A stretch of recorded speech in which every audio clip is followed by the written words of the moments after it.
नमस्कार मित्रांनो, घरोघरी मातीच्या चुली या मालिकेच्या आजच्या भागाची सुरुवात माया ऋषिकेशला सगळं खोटं सांगते त्याने होते.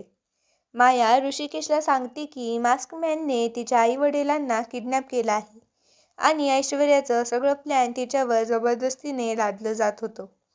ऋषिकेश मायेला धीर देतो आणि म्हणतो की तू काळजी नको करूस, आपण लवकरात लवकर तुझ्या आई वडिलांना मास्कमॅनच्या तावडीतून सोडवू. हे ऐकून माया मनातल्या मनात खूप खुश होते, कारण तिची एक चाल यशस्वी झालेली असते. इकडे जानकी मात्र पूर्णपणे तुटलेली असते. तिच्या डोळ्यांसमोर सतत ऐश्वर्याची पडलेली अवस्था फिरत असते.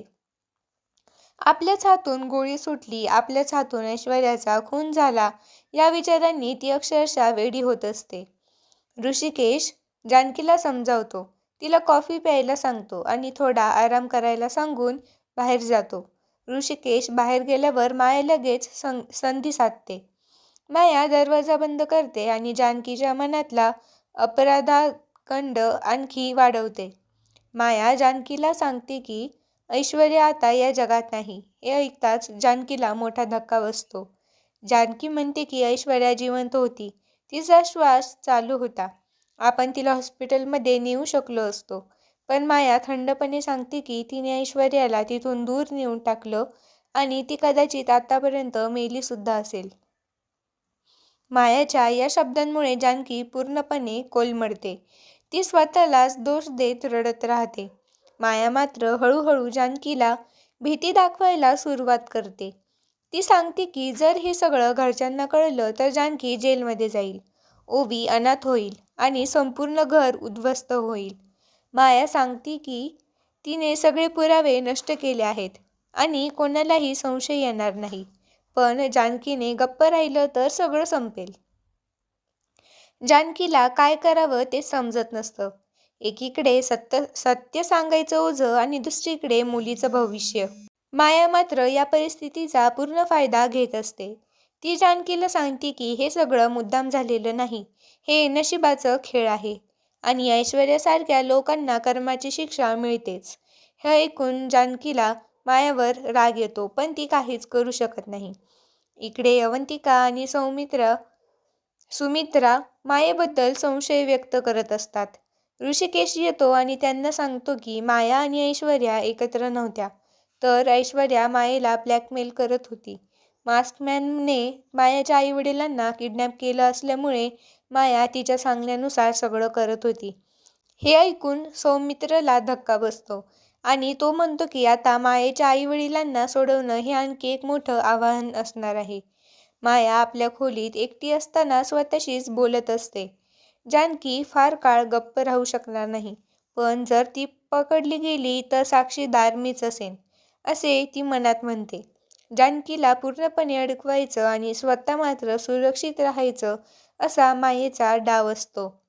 याच वेळी ओवी येऊन मायाला मिठी मारते आणि माया क्षणभर घाबरते, पण स्वतःला सावरते. सारंग मायावर संशय घेतो आणि विचारतो की अवंतिका आणि जानकीचा प्लॅन मास्कमॅनपर्यंत कसा पोहोचला.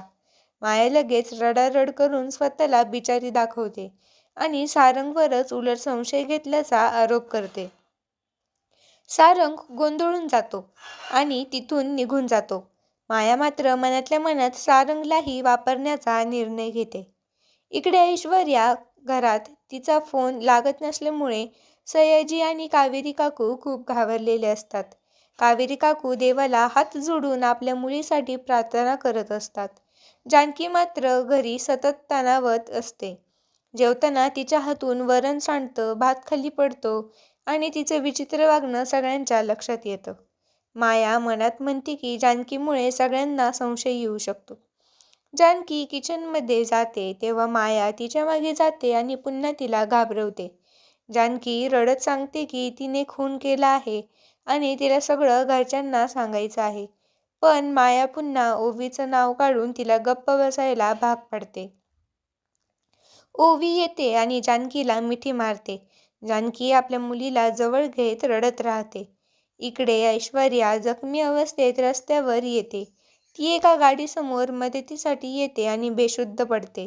तो माणूस तिला हॉस्पिटलमध्ये घेऊन जातो.